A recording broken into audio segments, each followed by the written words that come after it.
intro, and then we'll start.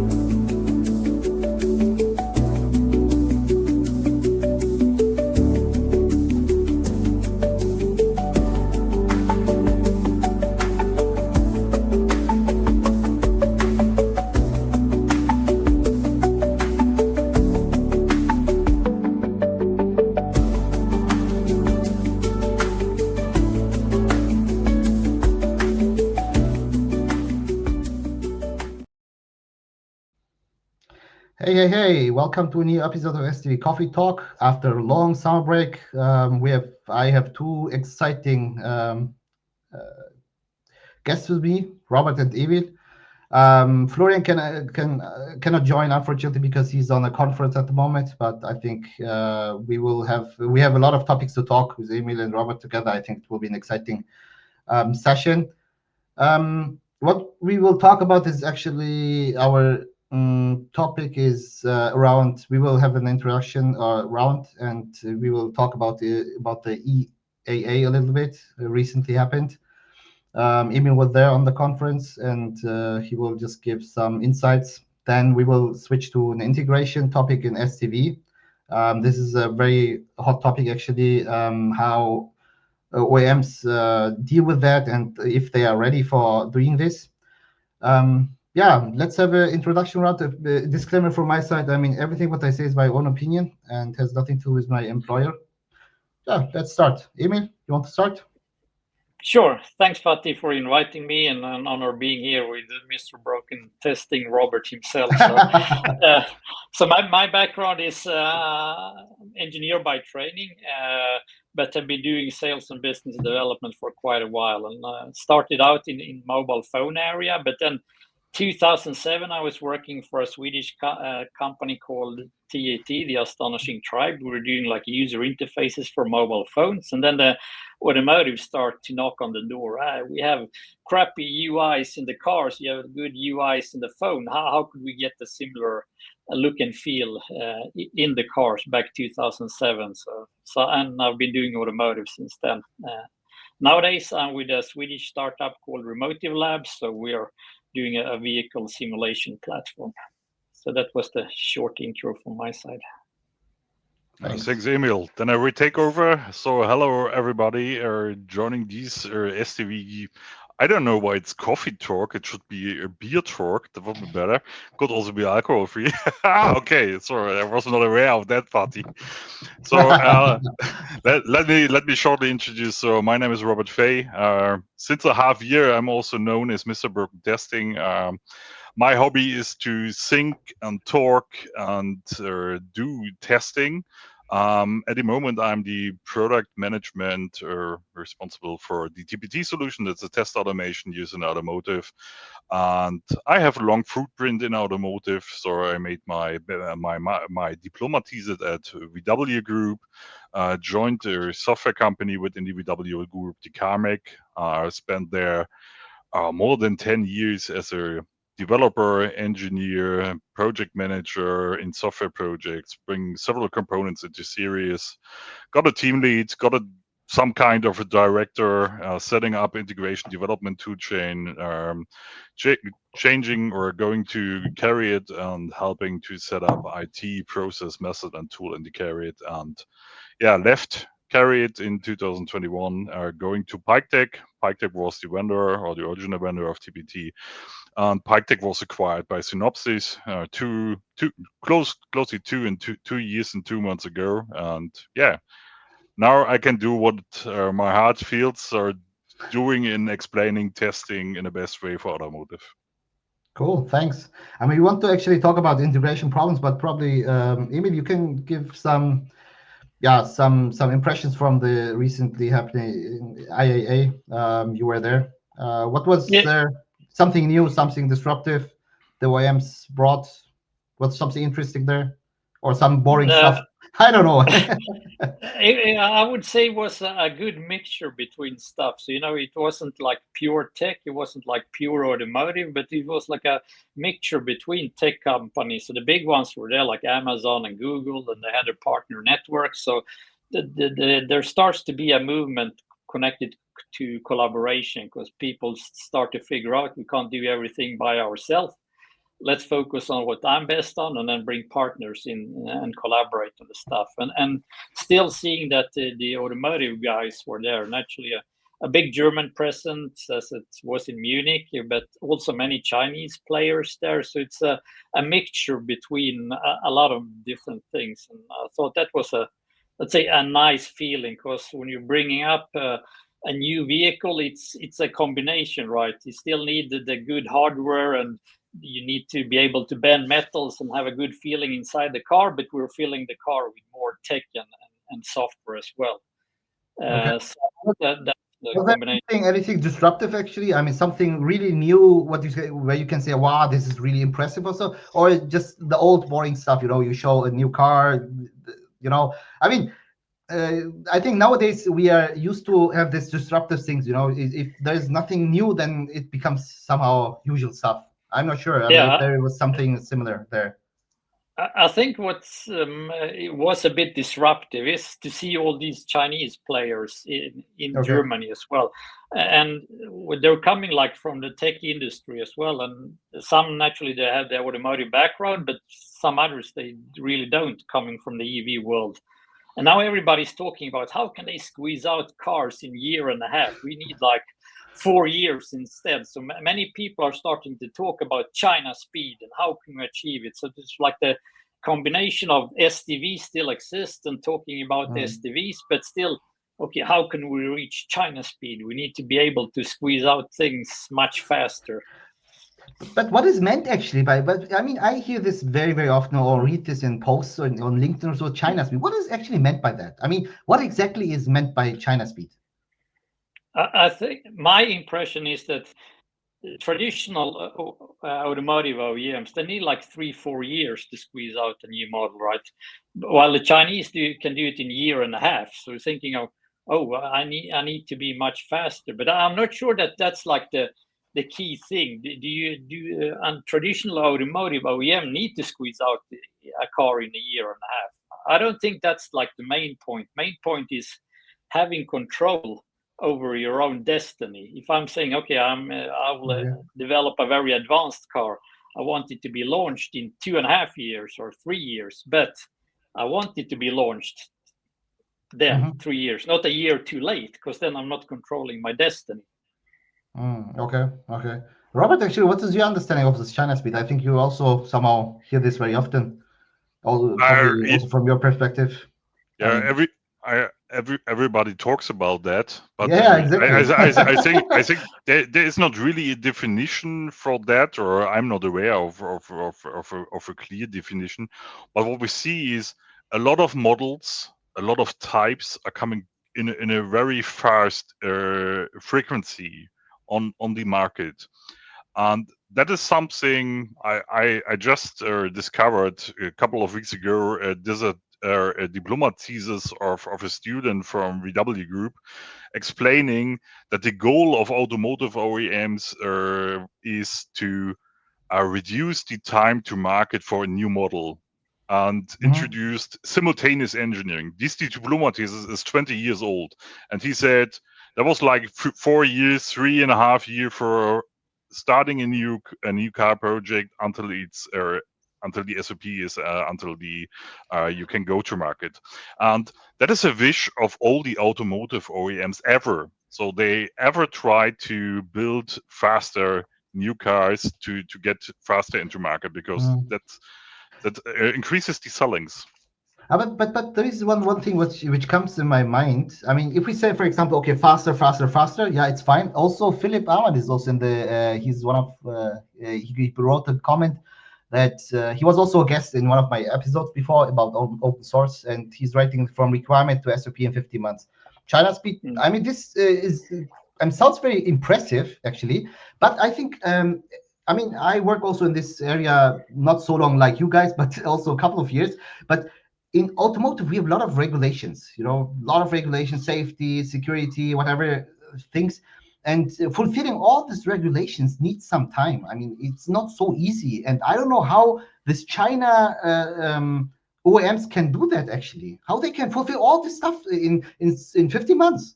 I mean, This is not so clear to me. I don't know if you have any insights on that. I mean, I think there is some change, or there are some regional changes between these countries. So if you look between Europe and US, there is different kind of type approvals. So while I hope I'm correct, so I don't want to make it misleading. In Germany, you need a lot of approvals. You have to go to legal government authorities and to check your car. So for different exactly, kind of exactly. Yes, regulations. So in yes. US you do it on your own. So and depending on where you want to go with your car and which kind of market, it's easier or harder to fulfill these requirements.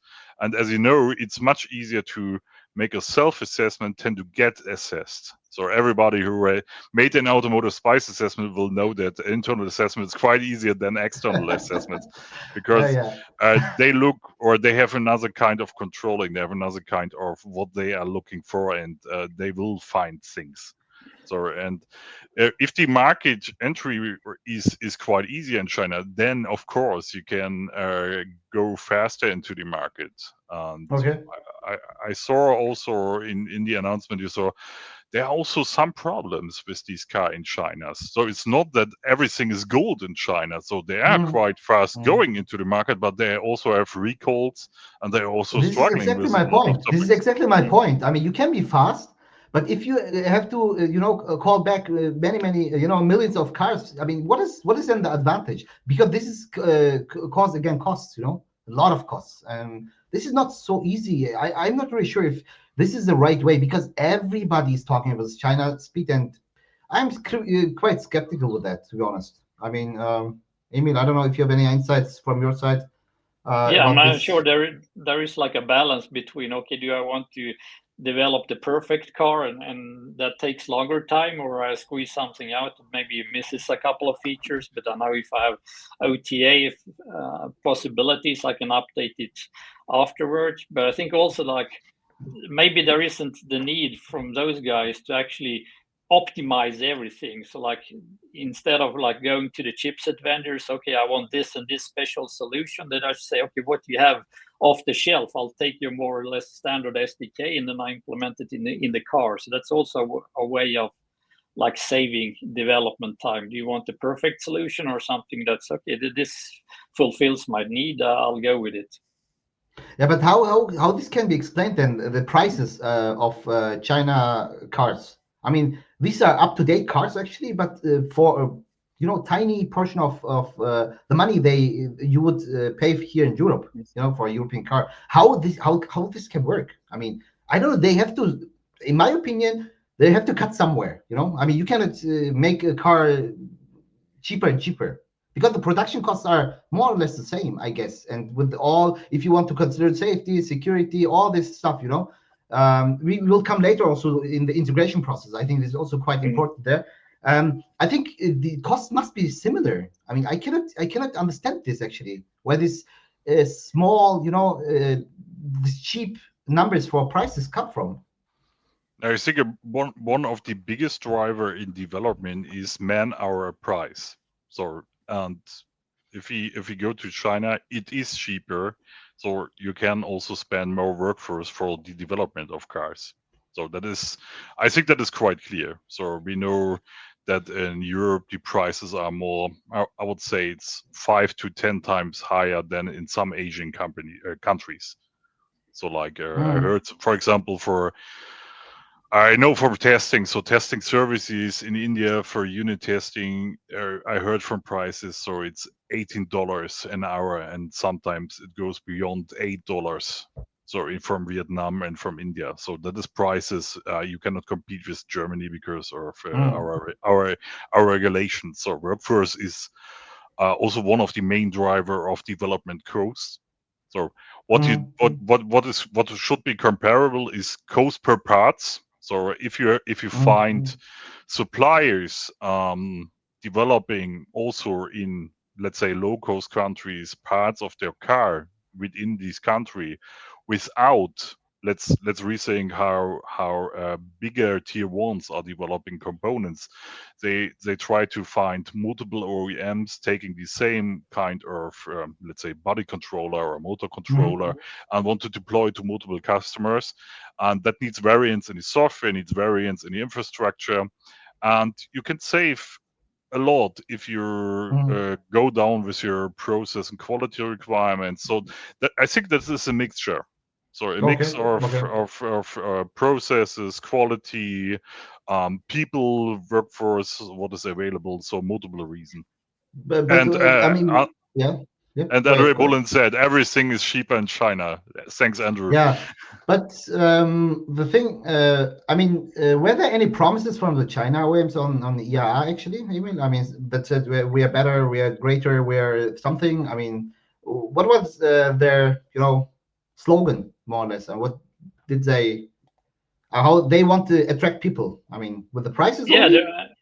And they're making like fancy cars as well. At least from the outside, Okay. I haven't owned one, so I can't say if they're better, worse, or on par. But they look fancy at least from the outside, and there's a lot of features there, and so they're not missing on that part at least.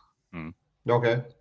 But when you recap, Emil, when you recap your IAA experience, so and you compare Chinese cars with, let's say, European premium cars, can you discover any differences in kinds of features or hardware? Can you distinguish between that? And not really. And the question is how it will last if you owning a car for a longer time. That I'm not sure. But like say, if you're just looking at features and what you have in the cars, like looking at the displays and electrical chairs and whatever more, there's no difference on that side. So the thing the Germans were proud of cool looking cars. That is what everybody now said. So that is not differentiating anymore. No, so the question is what more will be coming, and maybe it's like this whole SDV story. So if you buy a very nice German car, can you keep it alive for a long time with getting new features in there via software updates? So this could naturally be something where you really have advantage of having a high quality car with nice leather and nice wood and whatever more is in there, of course, and keeping it fresh continuously. I think this is probably also one of the key points. I mean, Thomas is pointing out here that it's something like enter the market as fast as possible and fix it later over OTA updates.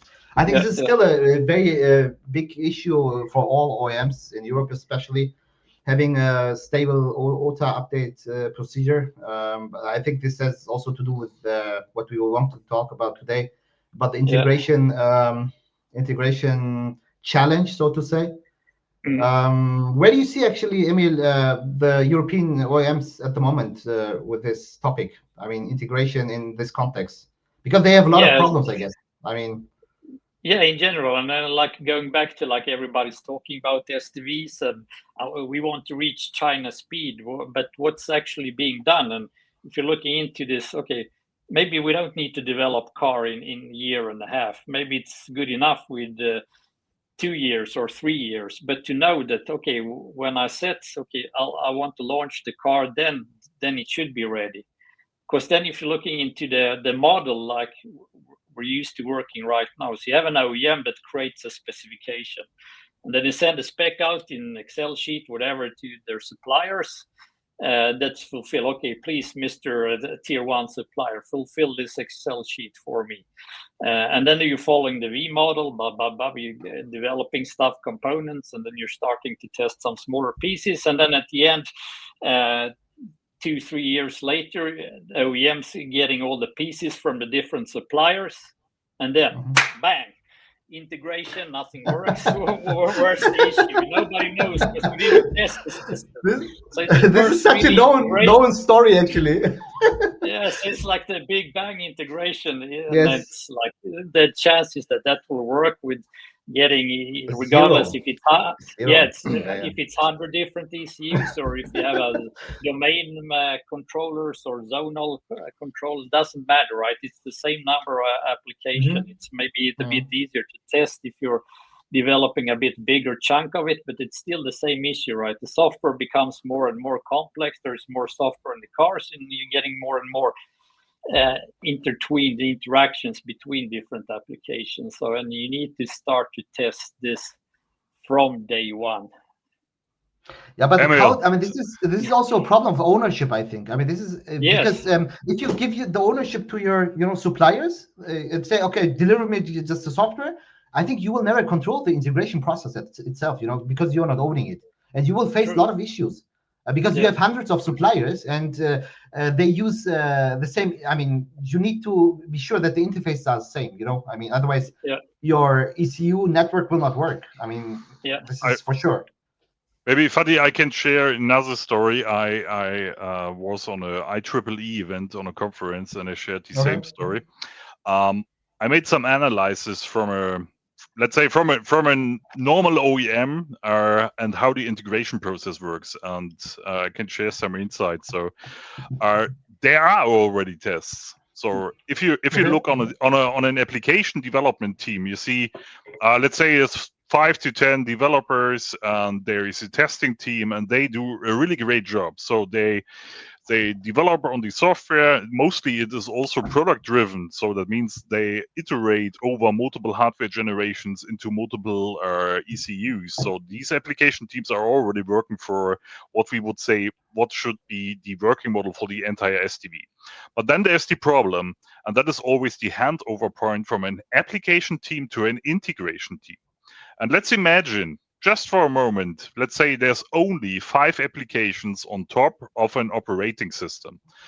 And let's imagine further that these applications are quite big. So let's say 1,000, 2,000 interfaces, and maybe some more parameters to make some adaptations for multiple car projects. And what happens is you have an integration team which needs to deliver at a certain point, A sample, B sample, C sample, and maybe more smaller steps, but it is milestone driven. That means the integration team has to provide a milestone, a release to a specific date in a project schedule. And what happens always is for the integration team, they set a delivery point for all the applications for being updated.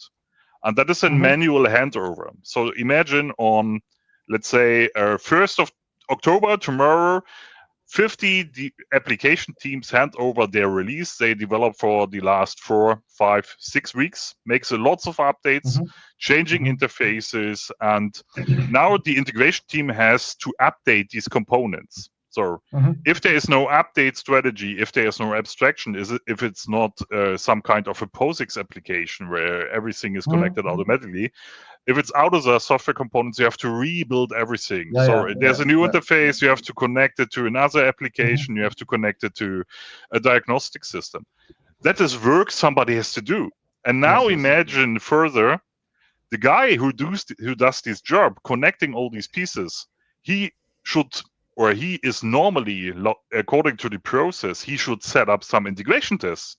But he has no clue how the component is working, because 10 or 15 people know exactly what the application does, but the integration tester or the integration guy, he has no clue what does mean. So he cannot set up integration with other components, integration vertically, integration step-by-step approaches.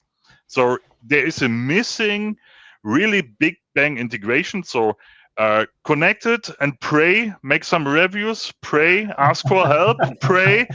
And I've heard from a company, the integration process took, let's keep staying on your chair, 20 to 24 weeks. After the release, the applications are handed over, the first time the software is able to be built and deployable and then running on a hill system. That means 6 months or so. I mean, something. That like is 6 months, exactly. So imagine crazy. What have you done 6 months before? I have no clue. And no developer the same. He has no clue what he do. And that is the biggest problem. So the integration problem is a problem of there is no stage pipelining. It is not a stage commitment where you can see, oh, here is it breaking. Let's move back and reverse this change because it's not working. But I mean, you mentioned one thing what is very interesting to me, because I think also, I thought about this also a lot. I mean, you mentioned variants, European OEMs have this huge amount of variants, I mean, if I look, for example, to Volkswagen, they have so many brands and so many different, they have a crazy amount of variants. And if you want just one software for all these variants, this becomes such a complex thing, I mean, the integration will be also very painful because you have to test actually for each variant if it works. I'm not really sure if the China OEMs, for example, reduce the variants to make it faster. I mean, I don't know if this is true. Emil, if you have any insights on that from the EIR, but I think probably reducing the variants could be also a strategy to be faster at all. I mean, that is what we see here. So I saw VW cars are reducing variants. I saw it also, I think, from Mercedes-Benz having the same problems in the past. Yeah, I would say that's what they're doing. And if you're looking at Tesla or similar, more tech-savvy OEMs that comes from the software side, there's less variants, and naturally that makes life easier. But you need to start somewhere, and I think sometimes the automotive business, at least the traditional one, they're always thinking like in hardware, and that's like the holy grail, and then you'd start to move slowly towards creating something in a virtual environment. But if you're going there, everything needs to be perfect. So I really need my digital twin. It should be a perfect copy of what I have in hardware. But instead of, if you're coming from the software perspective, you're starting from day one and then you're iterating. So that means if Robert develops one application, Fatih, you a second, I a third, you test continuously. Okay, you do an update your application, Robert. Does it pass the test? Okay, it did. Bang. Then I can commit my code. Then Fatih, you get use of what Robert did. Then you're testing something that's better. Then you're testing your thing, and then you're committing your code, and then you're iterating continuously. And this you can start with from day one. Just having the how the different ECUs behave. If I'm sending signal A in, I'm expecting B back. So that's like the starting point. You can mock the complete vehicle in a virtual environment, because that means we can work together in a context and testing the integration from day one. You still continue to develop your applications, you're developing your MATLAB models, you're adding like Synopsys Silver models, whatever you might have. But it's the continuous iteration of things in a context, not standalone, because then you're getting the integration issue at the end.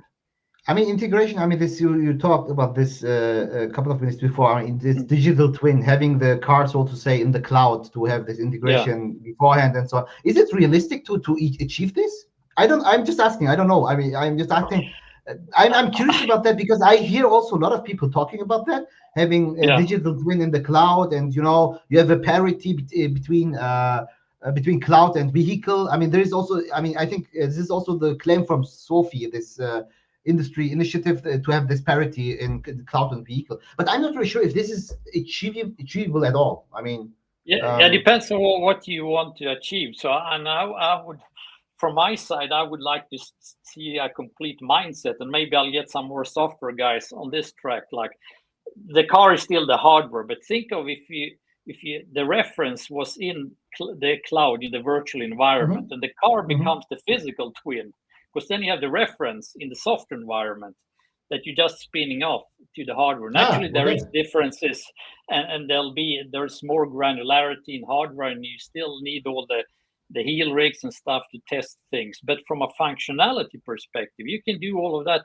in a software environment. There'll always be bottlenecks in hardware, and there'll be memory leaks and congested network buses. But most of the things you can actually test in a virtual environment. And before you go into the heel rigs that are scarce resources and expensive, get rid of all the issues that are connected to integration and all the functionality issues. You can find that in the soft environment, and then you find what's hardware related in the hardware environment. Not everything in hardware, because then you'll get the integration mess. I mean, this is a very interesting idea, actually. What you told me, that the hardware is actually the twins of the cloud. I mean, that you have this software first mindset, that you develop actually the software for the cloud, and then say, okay, we deploy this on hardware in a vehicle. And this is a different view, because when I talk to people or have discussions, they talk first about the vehicle and say, okay, we have to make this vehicle somehow, copy this into the cloud, not the other way around. I mean, that cloud first approach. I mean, I've never heard this actually.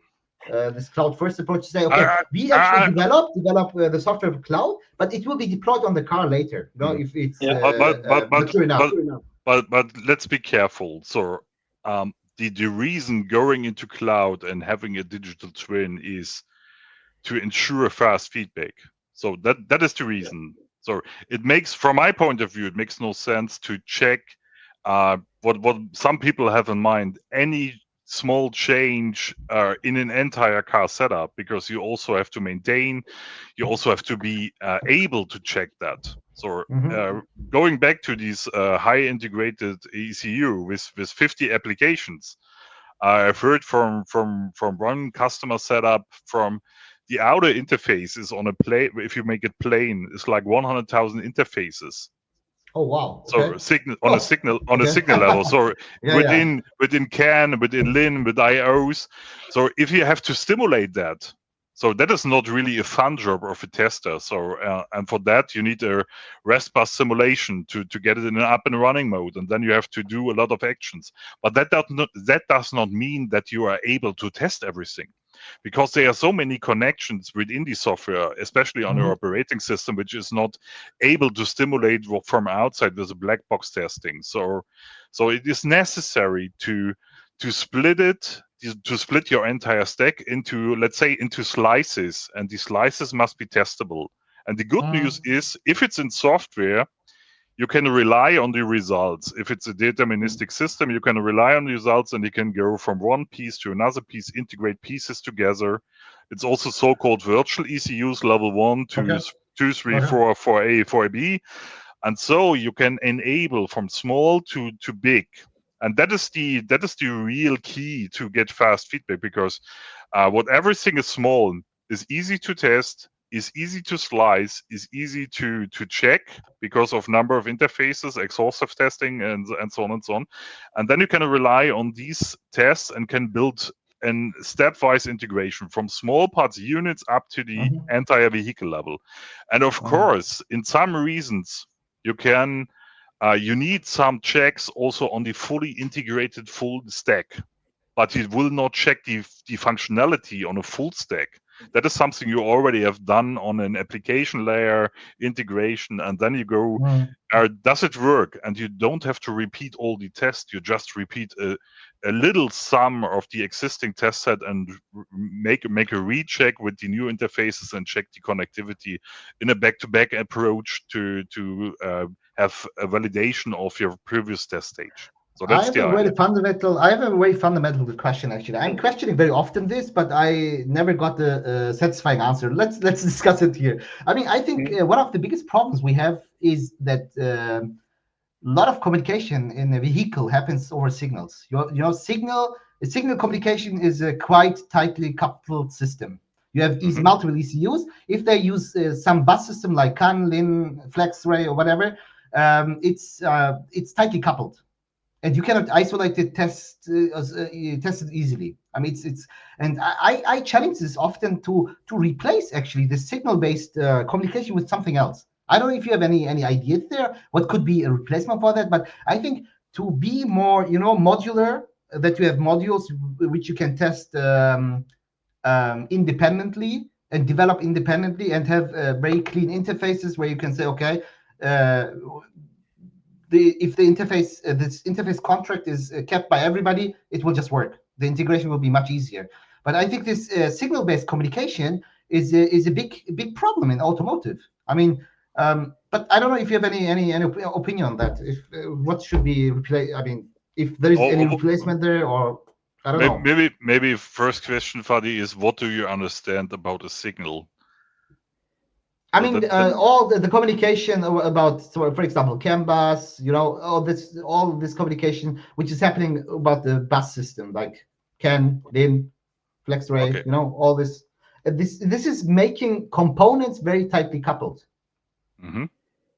And I think this is a big blocker actually, also for some kind of virtual environment. I mean, I think this, in my opinion, it's quite difficult to have a really modular approach in the automotive if you still are so you use the signal-based communication. But I'm not sure if you get how much naturally part you can get rid of if you're putting stuff together. Yes, but the car is still a distributed thing, right? Because yes. It will be small computers in different parts of the vehicle, and maybe you're like bringing in the lights. Maybe that application will be running in a zone controller or in the ECU that's tightly connected towards the lights. But I would say if you can do that division from a software perspective, what the application developer needs to know, I want to develop my application, and I don't really care if I'm pressing on the lights, if that's CAN or lean that goes. I just want to press application, lights on, then I'm fine. And then you have the middleware, right, in the operating system. That somebody else takes care of that. That's naturally very important. And then you have the signals that goes, that's CAN or lean. But if you can take care of that different abstraction layers, and going back to the virtual testing, because that's what we are doing as well at Remotive Labs. We're sending CAN and Ethernet and some IP already in the virtual environment, meaning if you're having an application in the virtual environment, it will be the same message that goes in the hardware environment. It'll be a CAN message that goes. But can you ensure the interface? I mean, the conformity of the interfaces. Actually, I mean, it's the same signals, and actually there'll be some hardware restrictions when you actually put it on hardware. But it will be the same CAN message that goes. It will connect to this. Will talk to the same IP address. I'll know. This. The light will have it will have this MAC address, whatever more. So you get like as the software should be, the seal environment should be as similar to the hardware environment as possible. Naturally, you can't do everything, but still on application, lights on. I'm sending the CAN message or lean or Ethernet, whatever it is. From application perspective, I don't care, but I see that the lights are turned on, because then you can start to develop and test your integration in an early way, and you can do a lot of stuff then in a virtual environment as well. That if you're getting this like openness and stuff and collaboration, just think of personalization, how much you can do with that. If Fatih goes into the car, I want this specific feeling in the car. I want the seat heating to be on level 3 always when it's below +5 degrees. But my wife, she wants just level 1 on the seat heats. And these kind of things, it's tricky to do if you have the black box approach. But if you're looking at it more from an application perspective and you start to develop this whole system in a virtual environment with openness and collaboration, and getting the abstraction layers, application, middleware, OS tightly connected to hardware, and then beneath you have the messaging on CAN, lean, whatever. Just one question back to ERR. Actually, were there any claims from OEMs on ERR to have an SDV or so, that their car is an SDV, or all OEMs were claiming this? No, many are talking about SDVs, and then you will think of what does SDV actually means, and who is doing something. And I would say most of them are probably claiming that I have some kind of SDV, but what does it actually mean? And does it mean that I'm taking ownership of the software in the vehicle and that I have a vertical integration? Okay, but coming back to the ownership, I mean, we talked about this before also, that OEMs traditionally didn't have this ownership and just outsourced to suppliers. I mean, how this can, so to say, be now taken back? from the OEM perspective. I think this is quite important for the future of automotive. I mean, if OEMs not don't take this ownership, I mean, I think this will be very difficult in this context. Yeah, think if the OEMs could have the virtual vehicle up and running in their cloud environment from day one, and then you invite your suppliers as well to that same virtual vehicle, meaning that they can start to develop their application in a context that talks CAN and some IP and lean from day one. I don't need to share my code with anybody else.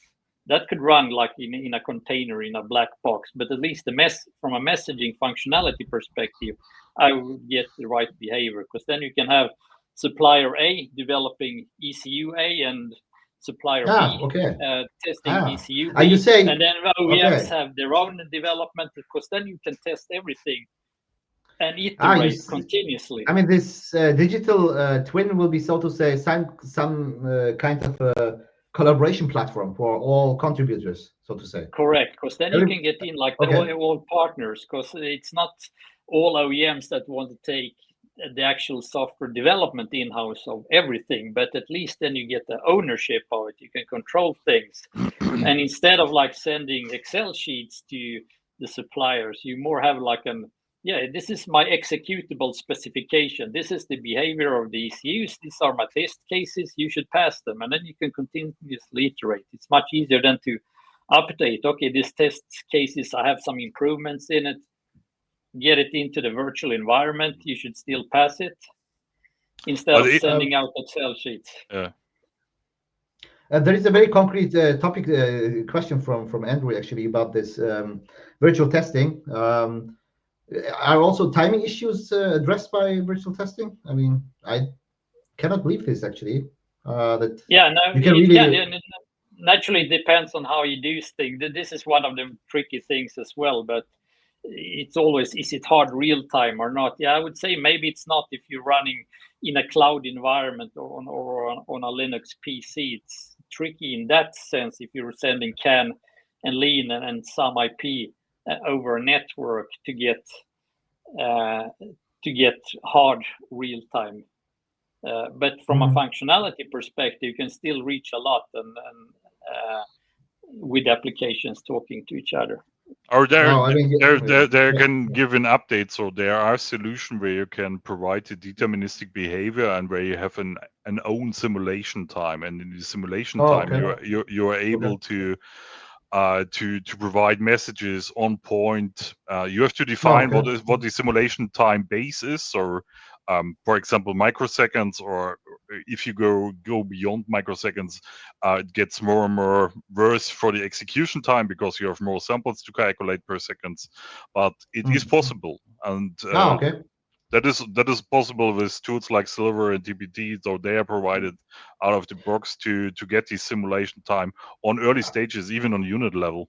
I mean, for example, I mean, if I have a brake ECU, for example, I mean, timing is very critical here. You know, your brake has to brake on time, otherwise you have a safety issue. I mean, you could in principle test this in a virtual environment, also with timing. I can test applications on small or bigger units. So the background is that we provide an indication of a simulation time and run each sample by sample, and we provide input stimulations and measure on these timing samples, and so we can discover issues or timing issues even on any kind of software level by just providing the information what is the sample time. Okay. It's not accurate regarding real world environment and with all these struggles you have in a real world environment, because of on a software level, for example, you don't have these timing issues from CAN message and the asynchronous communication. But if you extend that and you choose let's say nanoseconds or microseconds or whatever your base is, you can say when the CAN message should arrive, and you can also variate that. But normally you want to have a deterministic behavior to ensure regression testing with the same input, same outcome that you can map that. Okay. That is one reason why you okay. also should go with unit and smaller integration tests on the lower OS parts to ensure that the Okay. CAN messages handling is working in a proper way. I mean, in automotive, it's a very common concept that vehicles are developed SOP driven. I mean, you have some SOP deadline. You have to figure out how to reach this with hardware and software at the same time. But I think in the context of SDV, where software and hardware is actually decoupled, and software can be developed almost independently of hardware, and hardware also independently of the software. I think this is from the concept point of view very interesting, and also I like this idea, but I think it's quite far in the future. I don't know. This is so unrealistic, actually, or currently unrealistic. When you look to Tesla, they do it. So their first release is always a project, and then they work in a product development approach where they're deploying updates for entire fleet. So the main idea behind is that you just continue developing and be able to update the software, monitoring, okay, deployment, okay, but don't stop at SOP and use the baseline you reached at SOP. So you always have an SOP if you have hardware in place. It's a product. But afterwards, you just say, all right, I want to have a new feature. Okay, put it on top of my stack. Make a check in a software virtual environment, make a recheck on hardware as well, because you don't want to have any kind of regressions on a hardware level, and then you are able to deploy that. But shouldn't, I mean, in the SDV context, if we really decouple both aspects, hardware and software from each other, shouldn't we go away from this SOP thinking at all? I mean, I think that you still have the name. It's SOPs, like you launching the car, the hardware platform in some sense. But it's not. You should think of that. That's not the end goal. It's more the starting point, because then you get the hardware out, and if you then have the virtual vehicle running in the cloud, because then you have the reference. Okay, this is the same software applications and functionality that I actually have in the car, because then you have that as the reference as well, and naturally you can continue to test on hardware as well, but you can invite all your suppliers. Okay, now I want an update to these two ECUs. Could you please, dear suppliers, work together in this virtual context and getting them to work together? But this is exactly the point. I mean, SOP is considered as actually the end. The end of something. Your product is coming to an end, and you just ship it to the customer. But I think this is a mindset which has to be changed. I mean, SOP is actually a start, like the name says. Start of production is also start of delivering something. And I think this is missing at the moment. I mean, this is missing. This is not the end, right? The nice car comes out with all the nice leather and stuff, and then you can add features, because if you're changing the mindset there is a bit and looking at what do I as an end user want. I want new and better features. My car feels alive all the time, but as you mentioned, Fatih, there needs to be a bit of change of mindset and taking this more vertical approach, and actually as an OEM to take ownership. And I have my own experience with this failing, like a car that I had, very nice, not Swedish, but still very nice, where the car got an OTA update to the vehicle, but the car never wanted to actually get it in there. And then it sat there for a month and then timed out, and I get no error message. Just, okay, the car didn't want the updates. So I was thinking, what happened? So I'm calling like the connected services, whatever, like, yeah, but we're just a support organization. I have no idea what happened. Yeah, well, did you drive around? Yeah, I was driving 6,000 kilometers because I was on vacation, so the car had time to do the updates. And then you go to the garage. Yeah, but we don't take care of this. This is not part of your maintenance deal. You need to pay extra, but I still have maintenance and warranty on the car. Yeah, but we just change brake fluids on the car. And so there was like no responsibility for this either. You need to, as an OEM, think, okay, this is vertical approach. I, as an OEM, in some way need contact with the end customer as well, and getting features down and also feedback back to the OEM. So getting this also iteration going on that sense. Okay. Okay. But what about okay, if we consider the current European, especially European OEMs, there's a certain, skill set available at the moment, and does it also need to change the skill set? I mean, to push, to push in this direction of an SDV, that becoming an SDV organization, so to say. Um, I think the current skills probably are not sufficient. I mean, I think a lot of it has to do with mindset, and there is a lot of silos because there is like, okay, somebody has to be responsible for this thing, responsible for another thing. It's like, okay, I'm responsible for ECU A, somebody else is for ECU B. Software developers, that's one thing. Testers is some other things, and where is like the more the horizontal. Okay, here is I'm responsible for the integration of the software in the vehicle in from a software environment, and how many has actually had an head of software that takes some kind of an overall approach of software in the vehicle. I just want to add, Emil. I think that was multiple times announced by me, but just to repeat, what I see is there is also a needed change in automotive spice, to say it in that way. So if we look at automotive spice, we see our requirements, allegations of a collector requirements. We have a system development approach, so a system what we want to describe, and then there is hardware. Mostly we derive from system level requirements, hardware requirements for ECUs, and then we derive the software requirements from the hardware requirements. So that has changed because if you want to reuse the software over multiple hardware generations, they cannot be derived from hardware level. So it's not possible. We need to derive the software requirements from the system level. On the same way, we need to also derive hardware requirements from the system level in comparison with the software requirements. So software goes one level up, or you could also say you need to provide hardware where the software can be run. So maybe it's more like in a until SOP, it's like on the same level. After SOP, software is already available. That doesn't mean any kind of software. It means like the functional software based from system level requirements to fulfill all the features and capabilities of the entire car. Because what you said are, from a software point of view, from a functionality point of view, I just need the interfaces. And the interfaces, I don't care if it came from CAN, from LIM, from an I/O port, from whatever it is, Ethernet. It came from wherever, but I need an adaptation where I can rely on my features, check my feature set with all the applications and showing the, I would say, horizontal functionalities, end-to-end functionality of the customer feature.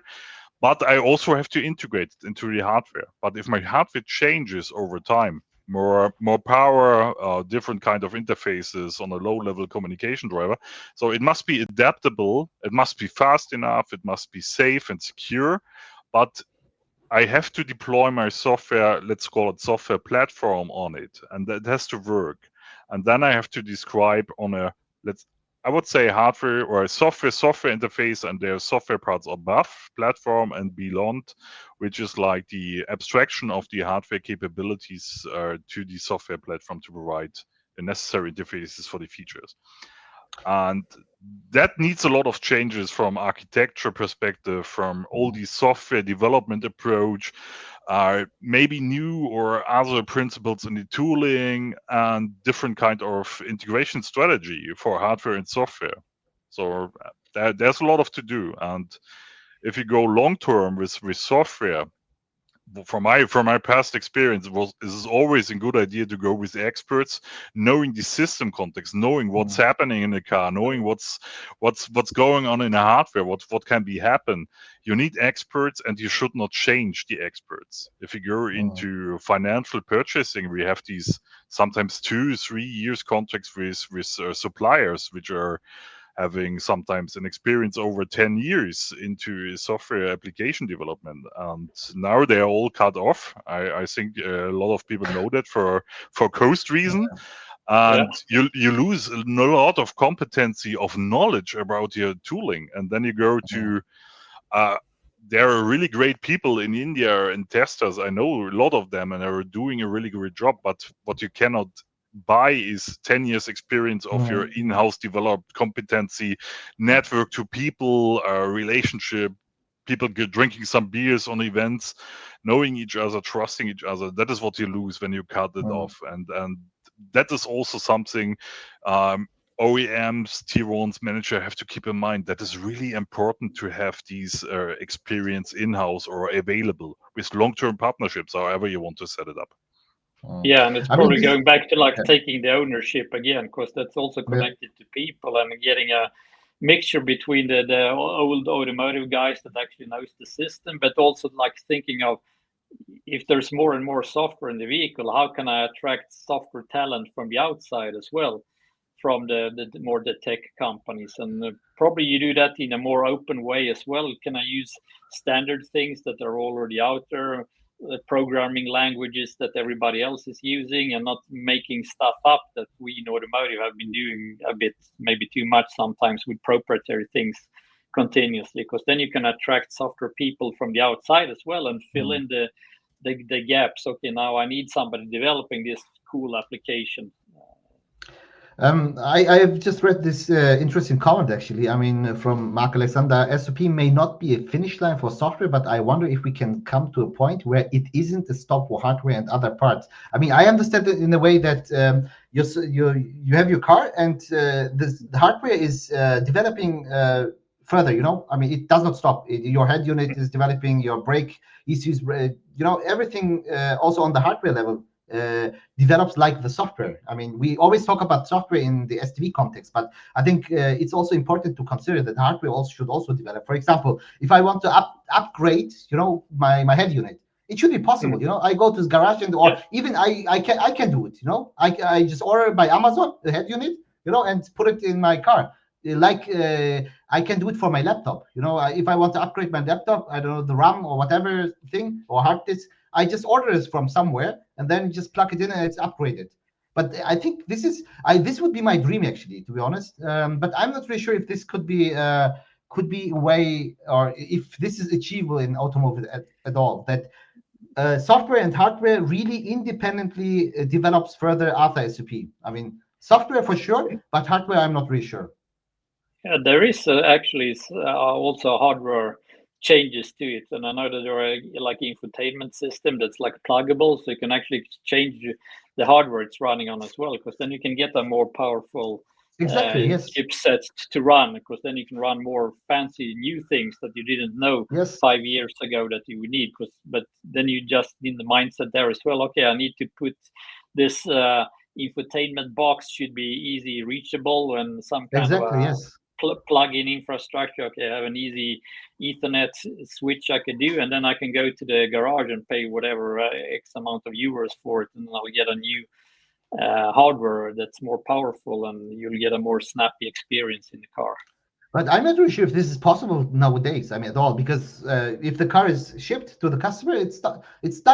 I mean, I don't know if there is further hardware development for this car line at all. For the next car line, probably yes, but not for the car line which was delivered to the customer. I mean, the software probably will still be developed, but on hardware side, I don't think so much. But would be really cool. I mean, I would love. I guess that's up to the OEMs to have like a hardware maintenance or whatever you should do, hardware update team as well, so they can see, okay, now we have this generation of hardware. I want for in 2 years time, I want to upgrade to the new version, and just thinking of it from day one and having, okay, this is easy pluggable.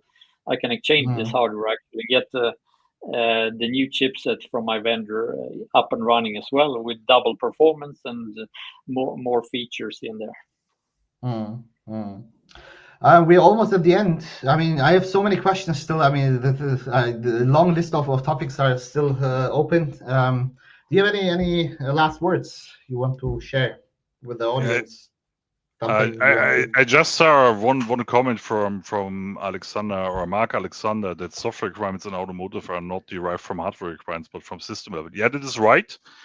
But what we see in automotive is that there are specific teams for ECUs developing and also for the functionality, and normally they capture that by organization, and that is what I mean from this point of perspective. Automotive SPICE is not saying hardware, software requirements. They're both from system level, but system level means ECU level.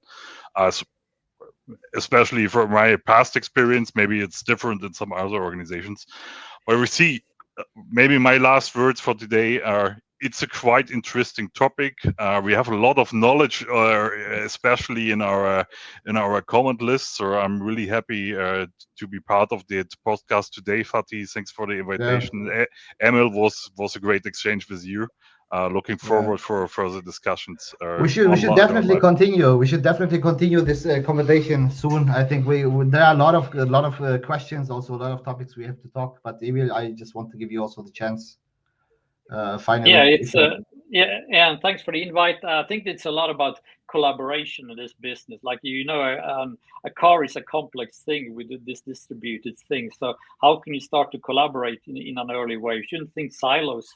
See if we can break them and do a lot of things together in an early way. And like the hardware thing won't go away, but you can do much more in the soft environment and getting rid of the issues, and don't wait for anybody, and it's more easy to scale. So think of what could we achieve, so you actually, and not maybe having the goal that the car model should be launched in a year and a half. Maybe it's enough with 2 or 3 years, but note, okay, this is when it will be launched, and we're collaborating between the teams, departments to actually make this happen, and also inviting the suppliers to the game as well, and not just sending Excel sheets to them.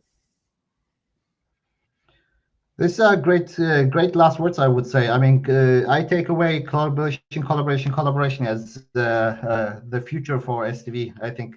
Thank you so much, Emil and Robert, for this nice talk, and also the audience for the questions. Stay tuned. I mean, next episode will be probably also very interesting. See you then. Bye.